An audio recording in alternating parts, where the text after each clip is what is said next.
Calendário definido para o João Fonseca nos meses de maio, final de maio e junho. Já tá tudo definidinho aí, pelo menos 3 torneios a serem disputados pelo João. No mínimo, né? 3 torneios. Claro que a gente vai ter aí um hiato entre o segundo e o terceiro torneio, que pode ser que o João entre em algum outro, mas a gente vai atualizar aqui. Acabou de sair, na verdade, a inscrição nesse terceiro torneio. Vamos passar tudo nesse vídeo e mais. Além dos torneios que o João vai disputar, a gente vai passar os pontos que o João tem a defender nesses torneios, pra gente saber se ele vai ter uma gordurinha aí para caso avance e suba bastante no ranking, ou ele vai ter mais uma pressão aí nas suas costas com pontos a defender. Além disso, vamos falar sobre o Master de Roma e, claro, o J300 de Santa Croce, na Itália, onde somente um brasileiro está vivo na competição, os outros 2 foram eliminados hoje. Tudo isso, muita informação aqui no Auge das Quadras. Então vamos direto para a tela do meu computador para falarmos sobre a agenda do João Fonseca, definida de 25 de maio a 28 de junho, então pelo menos um mês de agenda confirmada do João. Primeira parada, Roland Garros, Grand Slam em Paris, 25 de maio e início, então estamos hoje no dia 14 de maio, daqui a 10 dias o João deve estrear, 10 a 12 dias deve estrear em Roland Garros aí pela primeira vez na chave principal, e essa é a grande prioridade do João aí nessas 2 semanas. Após isso, o João já está inscrito em Stuttgart. Na verdade, ele tá como alternate, né? Que é aquele como se fosse uma fila de espera, né? Mas normalmente esse torneio de Stuttgart tem bastante desistência e ele deve entrar sim na chave principal, ATP 250 Boss Open, iniciando em 9 de junho em Stuttgart. E acabou de sair, nem foi muito divulgado ainda, mas o João deve jogar Eastbourne, que é no dia 23 de junho. Então, ambos os torneios aí em Stuttgart e Eastbourne na grama. Então, vai começar a temporada de grama. Inclusive, vai mudar aqui o nosso layoutzinho de fundo para grama agora. Vamos ver como o João vai performar lá. E analisando aí semana a semana, nas primeiras 2 semanas, né? Porque o Grand Slam são sempre 2 semanas, o João tem 8 pontos a defender de um Challenger disputado na grama no ano passado, que ele jogou quando ele ainda estava ali 230 do ranking, né? Ele jogou, deixa eu só pegar o nome aqui, Surbiton. O Challenger de Surbiton, na Inglaterra, onde ele enfrentou o Kyle Edmund na primeira rodada, que é um especialista em grama, mas já veterano. Conquistou a vitória e com isso 8 pontos e foi eliminado na segunda rodada ou oitavas de final para o americano Nakashima, Brandon Nakashima, na época 84 do ranking. Com isso, o João ficou com 8 pontos a defender nessas 2 semanas.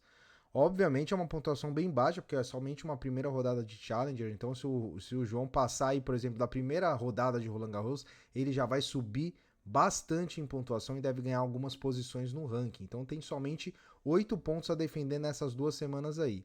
Após Roland Garros, ele vai jogar Stuttgart na grama, né, como a gente falou, e ele também tem 8 pontos a defender de mais um Challenger, que é o Challenger de Nottingham, que ele jogou também na Inglaterra. Venceu o Zumor na primeira rodada 2-0 e foi eliminado nas oitavas de final, assim como no Challenger anterior, pelo especialista em grama, né, o britânico Billy Harris, na época 183 do mundo. Você vê que o João aí, nessa época, ele ainda era o 224 do mundo. Isso é importante também a gente ver, né, que um ano, olha quanta coisa mudou em um ano, né? Às vezes a gente fica meio decepcionado com algumas derrotas, mas a gente tem que ver que é um processo de evolução em que o João sim está evoluindo rapidamente. Então ele só tem 8 pontos a defender nessa semana de 9 a 15 de junho. Após isso, a gente tem um hiato aí de 15 dias e o João estaria inscrito aí no torneio de Eastbourne, que começa em 23 de junho. Então, 15 dias não, né? Uma semana. Então, ele joga Roland Garros, esperamos que ele avance para a segunda semana de Roland Garros. Aí ele já na semana seguinte joga Stuttgart, ele descansa uma semana para jogar o Eastbourne de 23 a 28 de junho. E o melhor, 100 pontos a defender. O João no ano passado, que nesse período realmente não teve muitos pontos a defender, ele vai ter pontos a defender em julho, quando ele conquistou o Challenger de Lexington. Ele foi campeão desse Challenger e ainda jogou o Chicago Challenger também em julho, avançando para a segunda rodada. Então, julho vai ser um mês aí que o João vai ter alguns pontinhos aí a defender. Nada muito grande, porque era um torneio Challenger, mas é importante falar. Então, o João tá bem tranquilo aí em pontuação entre maio e junho. Será que ele vai conseguir aí alguma vitória importante, avançar bem nesses torneios? Veremos, esperamos que o João volte com muita força. Pessoal, tá gostando do nosso conteúdo? Gosta do nosso conteúdo? Se inscreva no canal, precisamos muito da sua ajuda. 80% das pessoas que veem os nossos vídeos não são inscritos, então é só clicar ali em inscrever-se e deixar o like que a gente agradece. E tivemos aí hoje, né? Hoje, já cedo, tivemos 3 brasileiros jogando no J300 Santa Cruz, que é um torneio juvenil que a gente vem falando aí nos vídeos, de extrema importância preparatório para Roland Garros. E infelizmente tivemos 2 baixas. Pietra Rivoli perdeu para Sérvia a Anastasia Cvetkovic, 6-2, 6-1. A gente até comentou no vídeo de ontem que a Sérvia era bem favorita para esse jogo, tem 8 títulos de ITF Júnior, né? Tá num nível realmente muito alto. Acabou derrotando a Pietra. E o Gutão teve uma dura derrota para o jogador de Taiwan, o Chen Quan-Shou.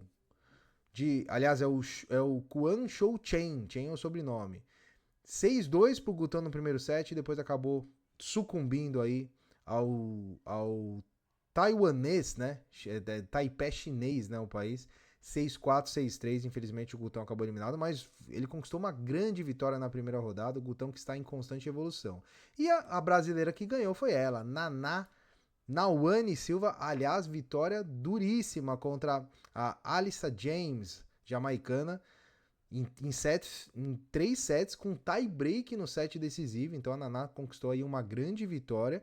E ela vai enfrentar agora nas quartas de final uma japonesa, a Reina Goto, 17 anos, ranking ITF 42, já teve como melhor ranking 30, já é ranqueada na ITF também, 1.600 no ITF, e tem 2 títulos ITF Júniors. Então, jogo duríssimo para a Naná, mas agora também não vai ter mais vida fácil, né? Quartas de final de um J300, um título que seria espetacular aí pro currículo da Naná, que tem somente 15 anos. Então imagina uma menina de 15 anos conseguir conquistar esse título, e vamos diariamente aqui atualizar vocês. E falando sobre Roma, temos aí o chaveamento atualizado. Acabou de acontecer aí a vitória do Alcaraz contra o Draper. Alcaraz segue voando, né? Alcaraz muito bem aí. Sofreu um pouquinho ontem para ganhar do Caixa 9, mas hoje fez uma partida muito boa e segura contra o Draper, duplo contra o Draper, duplo 6-4 para o Alcaraz, que enfrenta agora Musetti ou Zverev. E tivemos o Ruud também ganhando do Munar com autoridade, né? Mais uma vitória tranquila do Ruud, 6-3, 6-4, para enfrentar o Sinner. Nós que fizemos uma brincadeira no vídeo de ontem, né? A final, Sinner e Alcaraz, seria uma final épica, e está caminhando para isso. O Alcaraz já está na semi e o Sinner quartas de final. Vamos ver como é que vai terminar essa brincadeira aí do ATP 1000 de Roma. Mais uma vez, pedindo o seu like aqui, é muito importante para nós. Temos também o nosso clube de membros, caso você queira receber conteúdo exclusivo, participar do grupo de WhatsApp comigo, com o Renato, com o pessoal do canal. A gente conversa bastante sobre tênis, manda vídeos exclusivos, então tudo isso por um valor simbólico. Se quiser dar essa força para nós, é muito bem-vindo.